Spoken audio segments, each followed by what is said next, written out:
Hoje eu vim falar sobre esse homem chamado Neemias. E hoje começa, nesse mês, uma série chamada Missões, que tem tudo a ver com o que a gente precisa entender. É interessante que o texto de Neemias é um texto que encoraja a estar restaurando os muros. Ele fala sobre, o tema central do livro de Neemias é conduzir o povo a restaurar Jerusalém que estava destruída.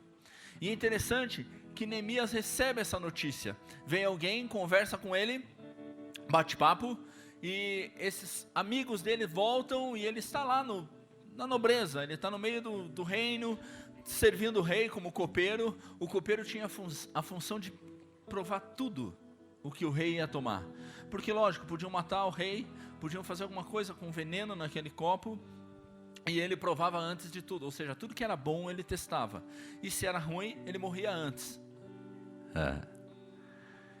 Mas Neemias, é interessante que ele chega e quando ele recebe a notícia, aí que eu acho interessante. Vem os caras de Judá e falam: como que estão? Como que está o negócio lá? Aquela cidade que a gente nasceu, aquela cidade que a gente esteve. Antes de qualquer coisa eu queria perguntar: quem nasceu aqui em Curitiba mesmo, levanta a mão. Quem nasceu em outro lugar menos Curitiba? Vocês têm saudade de casa? Você sabe que tem gente que vem de longe, tem gente que vem lá de Colombo, tem gente que vem de vários lugares e de repente fica saudade, e a gente quer que dê tudo dê certo. Esses dias eu estava aqui perto do Jardim Botânico, na época não era nem Jardim Botânico, era Capanema. Isso mudou faz uns 2 meses mais ou menos. E minha avó tinha uma casa ali, e às vezes eu passo por ali e fico relembrando a minha época de infância, eu com os meus primos, onde a gente se batia, onde a gente cuspia na bolacha do outro para comer, onde a gente fazia muita coisa, e aquilo me dá saudades. E era interessante que Neemias pergunta as notícias porque ele estava com saudade de casa, ele estava com saudade daquilo. E de repente os amigos falaram assim: ó, quero dizer para você que está tudo destruído, nada está certo, nada está bom. Neemias se entristece com aquilo e começa a chorar e orar. Ele chora, ora e ainda pede a Deus que ele tenha alguma solução para aquela questão. Por quê? Porque ele era apenas o copeiro do rei. Ele era apenas uma pessoa que servia ao rei como escravo, e ele era obrigado a fazer aquilo. Se ele não fizesse aquilo, talvez viessem a matá-lo. Ele não tinha nada a ver com aquilo, era uma pessoa que poderia ficar tranquilo, porque ele estava no meio do reino. Ele estava no meio de tudo que o rei apreciava. Se era uma boa bebida, ele provava aquela boa bebida. Se era uma boa comida, ele apreciava aquela boa comida. Ele estava talvez numa das melhores situações. Ele tinha o favor do rei, ele estava ali provando daquilo que o rei tinha. Só que o interessante é que ele recebe uma notícia que o deixa entristecido. E a partir dessa notícia, ele começa a orar, ele começa a agir, manda uma carta para o rei vê que ele está triste, o rei conversa com ele, fala: o que está acontecendo? Ele falou assim: ó, Jerusalém está destruída, e ele começa a querer reconstruir os muros, ele arma um plano, ou seja, ele saiu daquela zona de conforto que ele estava, e ele foi restaurar os muros, e junto com ele vai Esdras, e esse cara é relembrado, e hoje ele é usado em muitos lugares, o nome dele é usado em muitos lugares. Sabe por quê? Porque ele apenas saiu da zona de conforto e percebeu a situação. É interessante que esse livro de Neemias nos mostra como que foi a restauração dos muros. E poderia ter sido com Neemias, poderia ter sido com outro nome, mas a única pessoa que se levantou para fazer alguma coisa foi Neemias. E aí que começa a me chamar a atenção para o texto de hoje, para a palavra que Deus tem para hoje. O que Neemias tem para ensinar para a gente? O que Neemias, com essa atitude, mostra para nós que nós cristãos precisamos ter a ação que ele teve? A primeira coisa que Neemias percebe, a primeira sensação que ele tem, é que está tudo destruído. Ele reconhece que o povo de Deus estava longe de Deus há muito tempo. E aquela situação estava acontecendo porque justamente não tinha ninguém que estava servindo a Deus, e as pessoas tinham esquecido de Deus. E traçando um paralelo atual, é interessante que parece que no final dos tempos, a palavra fala que o amor de muitos vai esfriar, e hoje as pessoas começam a pensar apenas em si mesmas. As pessoas começam a pensar no que eu preciso fazer para mim, o que eu preciso resolver para mim, o que eu tenho que fazer para mim, o que eu tenho que acontecer. E é interessante que Neemias, ele vai totalmente contrário a esse processo de hoje. Ele fala assim: Deus, o que eu tenho para você? É interessante que ele olha aquela situação e percebe que está tudo destruído, e percebe que está tudo perdido. O povo não adora mais a Deus. Aquele povo que era a representação de Deus, que vinha, destruíram Jericó, destruíram outras cidades, que começaram a conquistar, que começaram a fazer, todo mundo empolgado, vamos, vai acontecer. Aquele povo já não era o mesmo. Na verdade, aquele povo que conquistava hoje era conquistado. E ele fica desesperado. Traçando um paralelo, hoje nós temos um mundo que está perdido. Hoje nós temos pessoas que foram afastadas de Deus. O pecado entrou nesse mundo, e esse pecado, quando entra no mundo, nos traz o salário do pecado, que é a morte. Nós temos morte. Desculpe informar a você, mas se não fosse Jesus, se não fosse essa ceia, se não fosse o sangue derramado de Cristo, nós estaríamos no inferno. Fala para o da direita: se não fosse Jesus, você estaria no inferno. Mas sabe o que é interessante? Que o cristão, ele sabe que tem Jesus. Só que lá fora, quem não tem, o salário do pecado é a morte. E Neemias percebeu que a destruição daquela cidade era justamente a falta de Deus. E a gente olha para as pessoas ao nosso redor, vê as pessoas que estão andando no busão, no Colombo Sic, no biarticulado, no carrão do lado. Olha para essas pessoas que não têm Cristo, e o que nos dói é que essa pessoa não tem Cristo. E se não tem Cristo, infelizmente, o caminho delas é esse. E é interessante que Neemias percebe isso, que o caminho do povo foi se perdido porque Deus não estava lá. Mas é interessante que Neemias não ficou quieto. Neemias não olhou e falou assim: está tudo perdido mesmo, não vai acontecer nada. Interessante que ele começa a interceder. Ele olha aquela situação e ele fala assim: Deus, eu não acredito nisso. Isso me traz tristeza, isso me traz angústia, isso me traz... que desespero que isso dá. Neemias começa a sair da zona de conforto. Ele começa não apenas a achar a situação, a fazer uma pesquisa do IBGE da época, mas ele faz a pesquisa e em cima da pesquisa ele começa a traçar um plano de ação. Mas o primeiro plano de ação dele foi interceder pelo povo. Ele olha pelo povo, ele fala assim: Deus, este povo não te serve mais, mas eu quero pedir perdão pelo pecado do povo. Eu quero pedir perdão por aquilo que eles não fazem. Eu quero fazer isso porque, Deus, eu não consigo mais conviver com essa situação que Jerusalém está destruída. Eu preciso fazer alguma coisa. E é interessante que a gente olha pessoas ao nosso lado e a gente fala assim: meu Deus, essa pessoa está indo para o buraco, essa pessoa está indo para o inferno, ela está se perdendo. E muitas vezes a gente fala: deixa. Mas o que eu quero dizer para você é que nessa noite você vai começar a interceder por pessoas que estão próximas a você, porque Deus vai restaurar os muros de Jerusalém. Deus vai restaurar a vida dessas pessoas que estão à sua volta, porque você é a pessoa certa, você é a pessoa chave para que isso aconteça. Mas o interessante é que muitas vezes a gente fala amém, a gente chega na igreja, glória, aleluia, tal, mas chega lá fora, no momento de ser alguma coisa, de influenciar algo, nós olhamos e falamos: não vai dar certo, eu vou cuidar de mim mesmo, deixa eu cuidar da minha profissão, deixa eu cuidar das minhas coisas, deixa eu cuidar das minhas atitudes, deixa eu continuar sendo o copeiro do rei. Estou comendo bem, estou bebendo bem, não pago aluguel, minha roupa é top. Deus chamou esta nação, Deus está chamando o Brasil para que a gente venha impactar as nações, porque Deus tem um plano e um propósito com a nossa vida. Não é à toa que a gente está enchendo estádio, não é à toa que as igrejas estão aí, não é à toa, sabe por quê? Porque Deus está nos chamando para restaurar os muros, Deus está chamando a gente para que as pessoas estejam indo para o céu. Não é à toa que a Terceira Igreja tem um centro de treinamento missionário, que manda missionário para tudo quanto é canto. Sabe por quê? Porque Deus está levantando essa geração e você faz parte dessa geração. Assim como Neemias, nós precisamos nos levantar, nós precisamos interceder. E sabe o que eu acho interessante? É que para interceder, a gente precisa saber para quem interceder. Deus, intercedo por Curitiba, aleluia. Mas talvez Curitiba esteja do teu lado. Eu quero fazer um plano de ação agora. Pega teu celular, nesse momento. Pode abrir celular na igreja, não é pecado.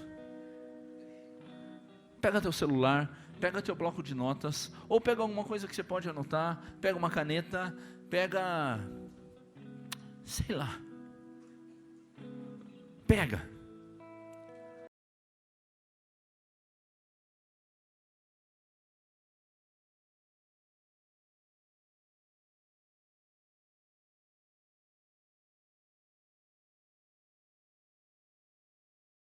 Irmão, seja teu inimigo, pega isso agora.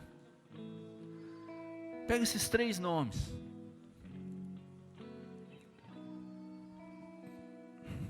É uma pessoa que você gosta muito, é uma pessoa que você quer bem. Você fala assim, eu não conheço ninguém.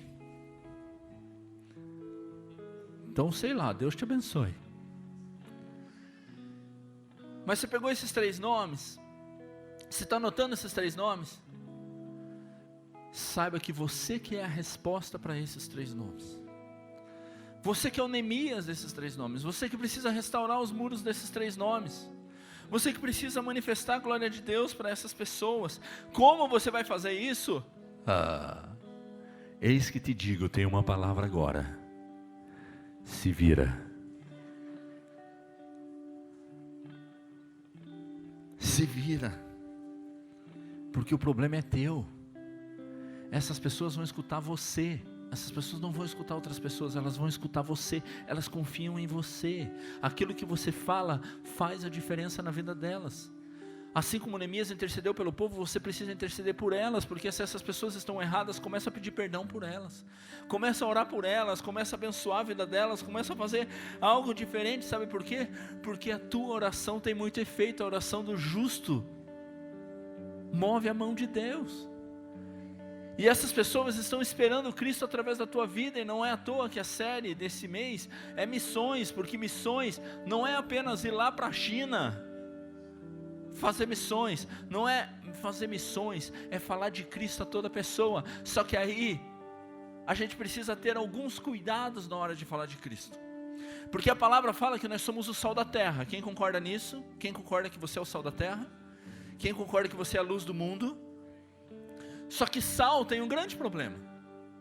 Se você está junto com essas 3 pessoas e você não tem sabor nenhum, você não tem influência nenhuma sobre elas, indica que você não tem valor. Porque sal sem sabor, já era. Sal sem sabor, sabe o que você faz? Você joga fora. Sal sem sabor, você não usa. Sal sem ser sal, é um problema. Primeira coisa que você tem que tomar cuidado com essas pessoas que vocês têm à volta é, você precisa levar o evangelho de tal forma que isso possa ser saboroso para elas. Só que o problema é que muitas vezes o cristão, ele não é aquele sem sal. Às vezes ele é o cristão com sal demais. Sabe o que é sal demais? A gente começa a jogar sal. Teve uma vez que eu fui fazer um suco. Você já imagina mais ou menos como que é o final da história. Pensei que era açúcar. Coloquei sal. 1, 2, porque eu gosto de bem doce. 3, eu sou aquele que pega o Nescau, deixa bem preto o Nescau, e daí pega no fundo e come aquele fundo. Então eu coloquei sal. E coloquei, e eu falei, delícia, depois que acabar o suco eu vou tomar aquele açúcar, ai que coisa boa. A hora que eu dei o primeiro gole, falei, o demônio está nisso.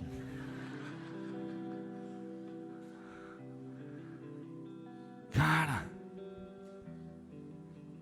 sal demais, ninguém quer.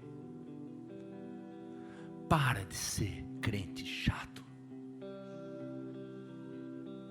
Não é por força nem por violência, mas é pelo poder do Espírito Santo. Eu não estou dizendo agora que você vai pegar esses 3 e vai começar, chega amanhã, você liga para ele e fala assim, ó, Jesus te ama, e se você não aceitar, você vai para o inferno, porque ontem o pastor falou de Neemias, você vai queimar.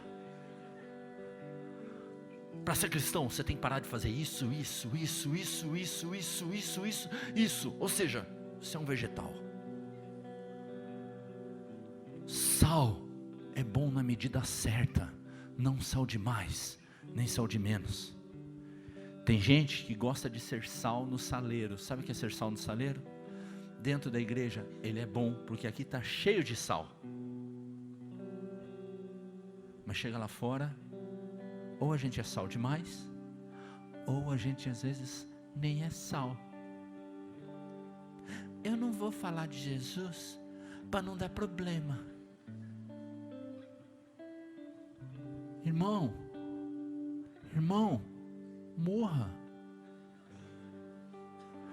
morra para Cristo. Nós temos uma mensagem que traz esperança, nós temos uma mensagem que traz algo fantástico, nós temos uma mensagem que traz transformação, nós temos uma mensagem que traz mudança de vida, nós temos uma mensagem que traz esperança, nós temos uma mensagem que vai levar a gente para o céu, nós temos uma mensagem que faz a diferença, nós temos uma mensagem que é boas novas. Boas novas, sabe o que é boa nova? É boa notícia. Me lembro quando a Bárbara, de manhã, chegou para mim e falou assim, amor, tô grávida. Eu falei, uau! Ah, moleque. Do Victor ela chegou, amor, tô grávida. E eu, ah, moleque. Se ela chegar e volta, tô grávida, eu falo, ah, moleque. Mas sabe o que é isso? É boa nova, é notícia boa. Os discípulos saíram pregar uma notícia boa, não é por força, não é por violência, não é mais lei, mas é graça. É de graça, meu amigo, é de graça, não é por mérito, mas é de graça. E a gente vai começar a dar fruto, porque o Espírito Santo habita em nós, e essas pessoas vão começar a olhar para a gente e falar assim, ser crente desse jeito é top. Porque quem faz a obra é Deus, não é você. Para de ser chato. Prega o evangelho de uma forma assertiva. Prega um evangelho de uma forma que Deus que é cheio de graça, cheio de unção, cheio de capacidade. Jesus vinha, as pessoas eram atraídas por ela. Às vezes chega um cristão que é salgado demais, as pessoas fogem dela, porque não querem nem falar com você. Meu amigo, o sal veio para dar sabor. Você come uma comida sem sal, quem tem pressão alta sabe. Você come e fala assim, nossa, vou jogar um pouquinho de sal. Pimentinha. Pimenta do reino. Você é uma pimenta do reino, irmão. Entendeu? Essa eu peguei agora. Cara, dá sabor, você come. Fala, quero mais. Nossa, está muito bom. Meu Deus. Come muito, fica enfastiado. Vai no banheiro, vomita e come de volta. Porque é muito bom. Tem comida que você fica triste, que você não come mais. Esses dias fui com a Bárbara num restaurante, comeu. O garçom olhou minha cara de tristeza e falou, que é isso? O que está triste? Eu falei assim, não cabe mais. Eu queria ter mais um estômago. Faz uma marmita. Cara, esse evangelho, ele atrai. Só que quem precisa ser usado para isso é você.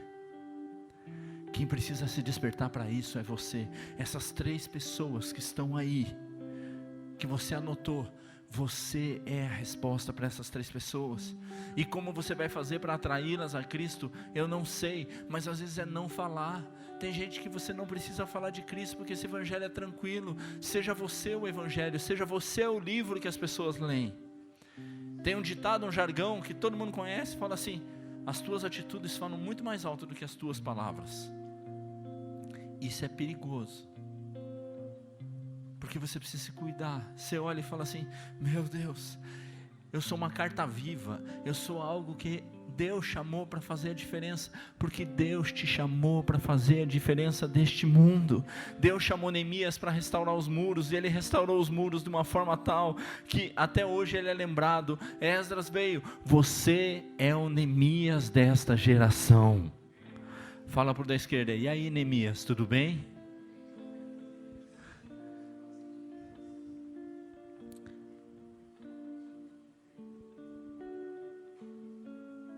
Samuel, eu vou sair do enquadramento. Posso? Você me libera? Peraí, me libera?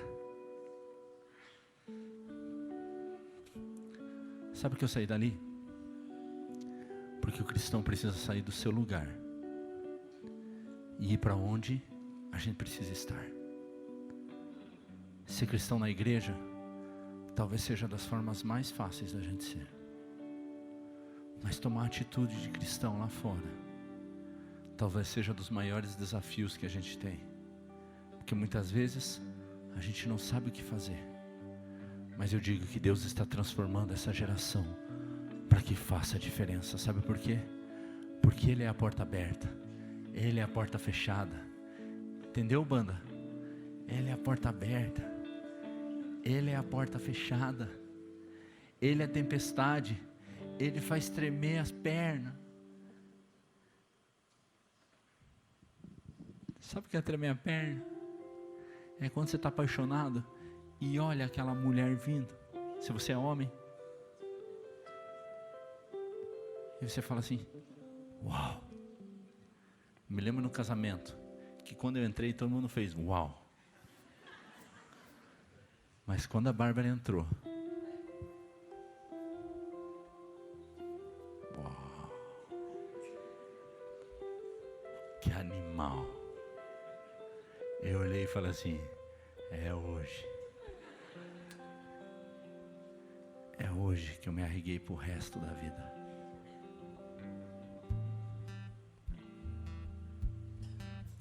As pessoas precisam de você. Essas 3 pessoas precisam de você. O evangelho que há em você é uma boa notícia. O evangelho que há em você levanta, te faz se tornar o sal que dá sabor a esta geração, te faz ser a luz do mundo, te faz ser a diferença. Você foi escolhido por Deus desde o ventre da tua mãe.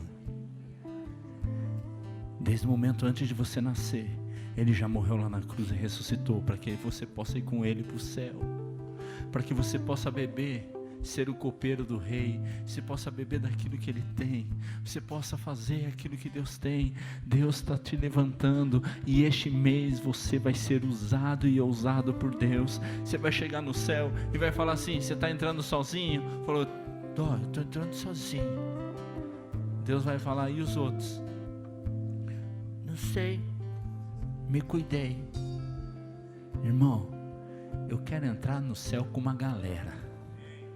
Eu quero entrar no céu com um monte de maconheiro atrás. Tem gente que vai sair daqui me julgando: ele quer maconheiro? Quero. Porque eu sei que Jesus entrando na vida dele, ele vai conseguir lutar melhor contra isso. Eu quero entrar no céu cheio de gente tatuada, escrito assim, ó: Jesus é mais. Eu quero entrar no céu com alargador de 50, uma roda de carro aqui. Eu quero entrar no céu com aquele certinho, que é todo certinho. Eu não preciso de Jesus porque eu estou todo certo. Cala a boca. Eu quero entrar no céu com os mendigos, mano. Eu quero entrar no céu com os milionários de Mercedes. Eu quero entrar no céu com as pessoas que são minhas amigas. Eu quero entrar no céu com a minha família toda. Poxa, quem dera eu pudesse reconhecer. Não sei se vou reconhecer ou não vou reconhecer lá no céu. Se você sabe, depois você vem e me ensina. Mas eu quero ver minha família toda. Eu quero ver meu pai, quero ver minha avó, quero ver minha mãe, quero minhas irmãs, até meus cunhados eu quero. Minha sogra. A Bárbara, como eu quero. Quero ver meus ancestrais, eu quero ver meus filhos. Quero ver o pastor Valmir, o Léo, até o Sambai careca. Acho que no céu lá ele vai ter cabelo. Eu quero entrar no céu com o Neto, até com o Alex. Eu quero entrar no céu com o Piri. Eu quero entrar no céu com você. Mas eu quero entrar no céu até com os meus inimigos, porque entrar com quem a gente ama, até os gentios fazem. Mas entrar no céu com aqueles que a gente odeia, ah, meu Deus. Tem uns que eu falo, tomara que vá para o inferno. Mas o Evangelho é muito mais que isso. E você foi chamado para ser o sal dessa terra. Você foi chamado para ser a luz desse mundo. E neste mês, Deus está te levantando para fazer a diferença para essas 3 pessoas que estão aí na tua mão. Deus vai fazer você fazer algo diferente. Faz um jantar, faz um churrasco, faz, sei lá, paga para ele. Até eles vão ficar surpresos. Pô, esse mão de vaca está pagando, o que está acontecendo? Ele está se convertendo, sei lá, o que está acontecendo? Eu não sei o que você vai fazer, mas Deus está te levantando, meu irmão. Deus está te levantando. Acho que você não entendeu. Deus está te levantando. E sabe o que acontece quando você levanta uma pessoa? Ela levanta, não, senta que é uma dinâmica. Hoje eu tô topzera aqui, irmão. Olha aqui, é uma dinâmica. Eu vou levantar um, esse um vai levantar outro, e esse outro vai levantar. E quando alguém pegar na tua mão, você vai ficar de pé. Se alguém não pegar na tua mão, você fica sentado. Quando eu levanto um, levanta outro. Léo, por que você não levantou outro ainda? Não entendi por que vocês não estão levantando. Eu não entendi, Léo, por que você... Não levanta, ninguém pegou na mão de vocês. Só você pegar na tua mão. Sai do teu lugar e vai levantando o outro. Você só vai levantar se alguém pegar na tua mão. Se alguém pegar na tua mão, você vai se levantar. Se alguém não pegar, sai do teu lugar, pega na tua mão. Alguém tem que pegar na tua mão. Alguém tem que pegar na tua mão. Alguém precisa te levantar. Alguém precisa te levantar. Alguém precisa fazer isso.